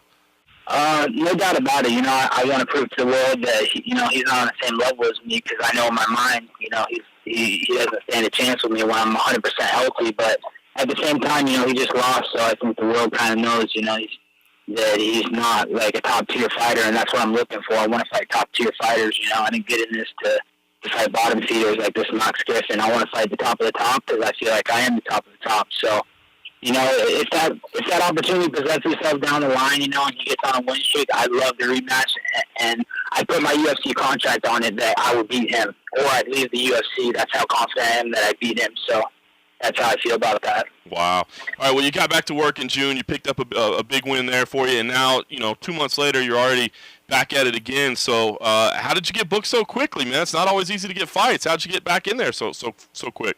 I think the UFC saw that no one wanted to fight me. They offered to fight to a couple people, and they turned down the fight with me. I wanted to get back in there soon. I told my manager with Sucker Punch Entertainment that I wanted to fight soon. So they started talking to Joe Silva, and he started bringing up some names, and all the names were turning me down. They didn't want to fight, so they're like, hey, let's just throw him on August 20th, since no one wants to fight him, and we'll fight this newcomer. Obviously he's going to take the fight because he wants to get in the UFC. It doesn't matter who it is. He wants to get his UFC contract. So, it's just I'm glad he stepped up, and, I'm ready to go. What do you think about him? I mean, Max Griffin is a guy that, as you said, a newcomer, but people on the West Coast, especially, the regional scene, he's kind of been known for a while. Did you know much about him, and what are your thoughts on him now? No, I didn't know much about him. I know that he fought a guy from Alpha Male, David Mitchell. I followed Alpha Male guys. I'm friends with those guys. So, I saw the lead up to that fight, and, he's real disrespectful, and he talks a lot of shit. He runs his mouth more than he backs it up. So, I heard a little bit about him then, but, I don't really follow him. I don't really care about his City League titles. Those are cool that he has those, but he's in the UFC now, and he's fighting one of the top fighters in the world. So, I'm going to give him a rude awakening when he comes to the UFC. Very nice. Now, you guys are on the prelims. I know I was watching you on social media. You got a lot of support that people are saying, man, they're burying you on the prelims. This isn't fair. But your response has always been pretty positive. So I guess you don't feel offended by this slot of being on the prelims. No, I don't feel offended. I still going to get the same amount of money either way if I'm on pay-per-view, Fox Sports 1 or Fight Pass. It is what it is. I don't think anything's given in life. You have to earn it. So I'm willing to earn it, and I'm definitely going to produce on August 20th where they're not going to keep me on Fight Pass no longer. Yeah, I mean, 4-1 in the UFC right now. Do you feel like maybe the respect's been a little bit slower than it should have come? Yeah, I do feel like the respect's been a little bit slower than it comes, but I understand, it is what it is. That's life, sometimes you don't get what you want, but, you have to keep working. You have to keep proving to people your worth, and that's what I'm here to do. I'm going to prove my worth. If there has been any criticism, it's been, your reliance on your wrestling base. But it's funny. I mean, I think sometimes guys, they get away from what they do best because they're trying to prove to the world that they can do more. And obviously your wrestling is really good. So, I mean, what's been your take as you hear that criticism or whatever? Do you feel like, hell with it, I'm going to stick with what I got, and that's wrestling? Or do you feel like you're evolving and have more to show? I think I'm continually growing and improving every day in all aspects of martial arts. And, the knockouts are going to come, the submissions are going to come. All that's going to keep coming, but, I'm going to stay with my roots. I come from a wrestling background. It's like when you go to Florida, you got to pay the tolls to go through, it's expensive toll to go through Florida, it's expensive toll. And when you fight me, it's an expensive toll. You got to go through the wrestling, it's going to be a little bit of a grind, but I'm going to start opening up a lot more using my hands and kicks, and guys are going to start seeing a new style from me real soon. Do you have a group? I mean, obviously you guys have a ton of people down there. Do you have, primary guys that you go with that are kind of your primary partners, or is it just kind of the whole team? Yeah, definitely. I have kind of my primary partners, Dustin Poirier, Robbie Lawler, Will Brooks, and Jorge Masvidal are my main training partners. Wow, those guys have all had some big fights, either coming or just about to come. So it must have been high energy. Yeah, it's great. It's high energy. It's great vibes. There's no negative energy. We're all just working hard. We all just want to keep improving and just keep bettering ourselves every fight. And we're all, raising the bar every fight. So it's really exciting. I'm really excited. I know you're not looking past Max Griffin. You're focused on what's happened at 202, but I did see you want to get on that Portland card. That's just 6 weeks after the fight. I mean, do you think that's a realistic goal? Were you just kind of throwing that out there, or do you really feel like you can turn it around in 6 weeks? Oh, that's a very realistic goal. I think that it's a very high probability that I could turn around and do that. That's not a lot of time. That's plenty of time for me. I only need 2-3 weeks to get ready for a fight. I saw my pile on 10 days notice. So I want to fight in Portland. That's my home. That would be a dream come true to fight in my home state in front of all my home fans. I went to college there. I could have so much support there, and I think the UFC could see my worth if I got to fight there. So I'm really gunning for that, to get out of this fight flawless and be able to fight 6 weeks later. Well, one thing I want to ask you, Colby, I mean, you've been adamant, man, that you're saying you're gunning for the title, that's your goal. And I wonder, some people aren't that, when they get into the UFC, they say, well, I'm just earning my way. I'm trying to figure things out. I'm figuring my spot. But from the very beginning, you've said, I'm going to be a champion. I wonder, where does that come from, to have that mentality to say, to make it clear that you have title aspirations from day one and to feel like, that you deserve to be there? I really do truly feel like it's my destiny. The day I got in this sport, I just had felt, I trained with the top guys. I trained with Tyrone Woodley. I trained with Robbie Lawler. I trained with, Thiago Alves, Hector Lava, all these guys that have been top fighters in the world. And I know what I'm capable of. I know my potential. And I'm continually growing, and this, I had that belief when I was training with them a couple years ago. Think about me a couple years fast forward now. I've improved a lot. I'm growing each and every day, and I still have a lot of room to grow. So, I have a lot of confidence that I'm going to be a champion before this career is over. You can count on that. When you kind of run this fight through your head, how do you think it plays out? How do you envision this one happening? I'm going to finish him for sure. There's no way he's making it 3 rounds out of this. I'm hungrier than I've ever been. I've still got that sour in my taste in my mouth from fighting and beating myself against Woodley Alves. So I don't expect anything less than a finish. I'm going to finish him. He'll be lucky to make it out of 2 rounds.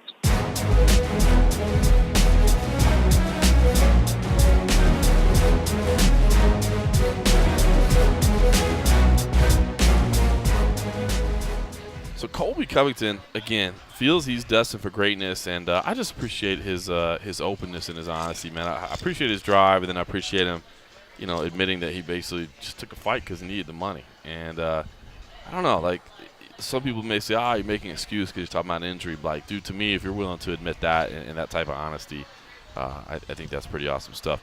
We were talking about Cyborg right before that interview.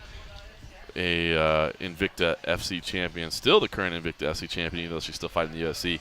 Another Invicta property. How about Alexa Grasso? Yeah, signing with the UFC. I think we all knew it was coming, but I'm pumped about that, man. I love watching that girl fight, man. Her and her teammate Irene Aldana. I love watching both of them fight, and she'll be over eventually. I think so. Yeah, she'll definitely be over eventually. But Alexa Grasso debuting and not getting a walkover fight there in her debut against Heather Jo Clark in that Mexico City card, but I'm happy to see her in the UFC. If people aren't familiar with her, I think they're going to love Alexa Grasso. Yeah, she's a stud. I mean, definitely. I mean, Invicta does such a good job of, I don't want to say cultivating because I don't want to make it sound like it's the minor league and they come up, but they have boots on the ground. They somehow find these women fighters that are just phenomenal, and then they give them a platform to even grow and kind of get better. And Alexa's super fantastic, and that's what he said about Aldana. Aldana will be over eventually, and this is just another case where there was somebody that was so big in the UFC and it was just a natural thing for her to come over to the UFC where it's the biggest and baddest. And if people didn't know, yeah, she's amazing. But even outside of her, if you don't know about Invicta yet, everybody listening to this podcast I know knows about them because you guys are the hardest of hardcores. But if by some chance you stumbled upon this podcast and you're like, who are these crazy guys? And you could take anything to the end and you listen somehow to the end, or you just skip forward because for some reason you're just like, fuck it, I like to fast forward.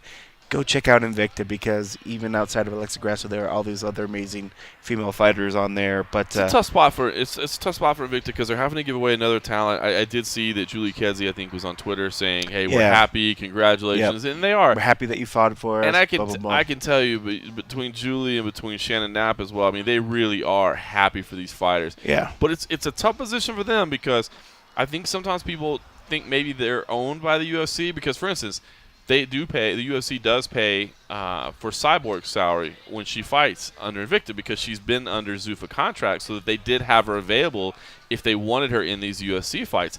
Jessamine Duke is somebody else that they sent. Basically, they sent over to Invicta, and Zuffa continued to pay her salary while she was in fight. And so I think because they do have these close ties and these close relationships, I think a lot of times people think that Invicta is owned by the UFC. Yeah. They're not. So they're very much still trying to be profitable and trying to make money and trying to build stars.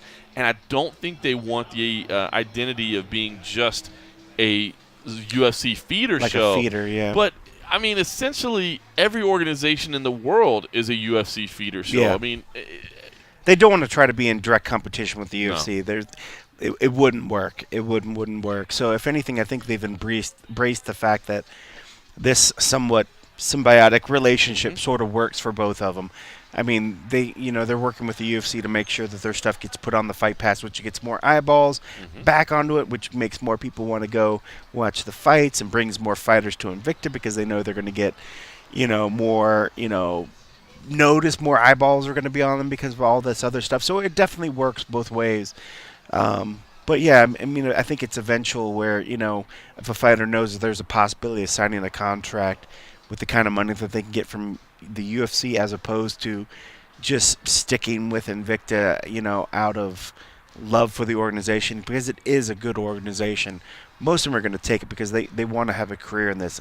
Nobody's getting in this just to make a little bit money and just say that, hey, I was ride and die Invicta the whole time, if they don't have the possibility of making it to the big show, which is the UFC. Not that the Invicta isn't a big show, because for the most part, for women's MMA, that is the big show outside of the UFC. 100%. But, I love the fact that Julie and them, I mean, they embrace it. They know what's up. But I would never say that they're a puppet organization for the UFC. They don't want to be like second tier like that. They definitely don't. Yeah, definitely don't. But it's a hard position to be in. Yeah. To not be a feeder league, but to also not. They also don't want to. They don't want to prevent their fighters from going to the UFC. They certainly don't. You know what I mean? They don't want to be like, hey, the UFC wants you, but no, you're an Invicta fighter. We're keeping you. So it's like, they really, honestly, they really do have everybody's best interest at heart. They want to build Invicta as much as they can, but they also don't want to step on anybody's dreams of making it to the UFC. Such a hard position for them to be in, because every time they build a star, of course the UFC is going to want them. So tough for them, but happy Except to Tanya. see. Tanya's still around. Tanya Ebinger is something special. Yeah, that's a good one. That's a good one. Who was it? I forget. Somebody was just saying something. Oh no, it was our competitor, but our friend indeed. Casey was from MMA Fighting, was talking about was talking about Tanya Ebinger against Julia Pena. I'm like, oh, that would be a fun one. Yeah, that would be a great fight. That would be a fun one. But yeah, so Invicta still got some real studs over there. It's not like they get a title belt and then they're immediately jumping ship. That doesn't happen. And Cyborg's sort of a rare case, but with her being, who she is and being literally one of the biggest stars in MMA, I'm glad that she's able to share time between the both of them. So. No doubt. All right, well, listen, you're having so much ice-cold water over there that I'm a little concerned about your ability to drive home. I know. Well, if these allergies keep kicking in, pull over and pee or something because you've been filling your bladder with ice-cold water. So we should probably wrap things up. Let me just say, please, as I said, if you want to rate us, review us on iTunes, that'd be great, or anywhere else that you're listening. I know my man Colby Covington here uploads it to plenty of locations. I'm just an idiot and only know how to use iTunes, so that's the one I focus on. And, of course, Instagram, the MMA Roadshow.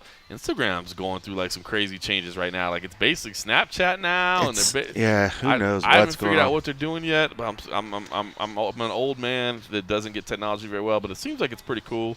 So I'm trying to do better there. The MMA Roadshow Foster, and of course Twitter at MMA Junkie John, at the Cold Coffee, at Ken S. Hathaway, and all that fun stuff. It's a week off. It's about to get insane. We're about to be on the road for a while, which is why we call it the MMA Roadshow to begin with. So we will have plenty of fun episodes for you in the near future from all over the world. I'm excited about that. And in the meantime, let me just say, thanks for listening. Or thanks for listening.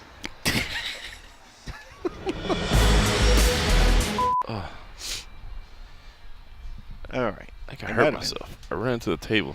It's kind of embarrassing. It's a ghost. We don't really know what the Pied Piper's name is, do we? So maybe it is Peter Piper. Peter the Pied Piper? Yeah. Peter Piper. Could be. The deep, deep, dark nephew of Roddy Piper. That's funny. He's not the cousin of the black sheep of the family, Crack Piper. Yeah, instead of being like, unfortunately, like the throat, like when you have like the raspy, cool voice, I'm just getting more of a nasally, like, hey, John, listen to what I think. Oh yeah.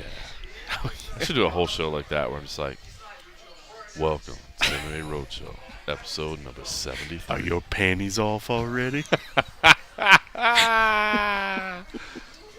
They should be. Oh, yeah. We're here at Buffalo Wild Wings. Warm Springs and Durango. Oh, them springs is so warm. Oh, yeah. That's dirty. All right, we're rolling. Yeah.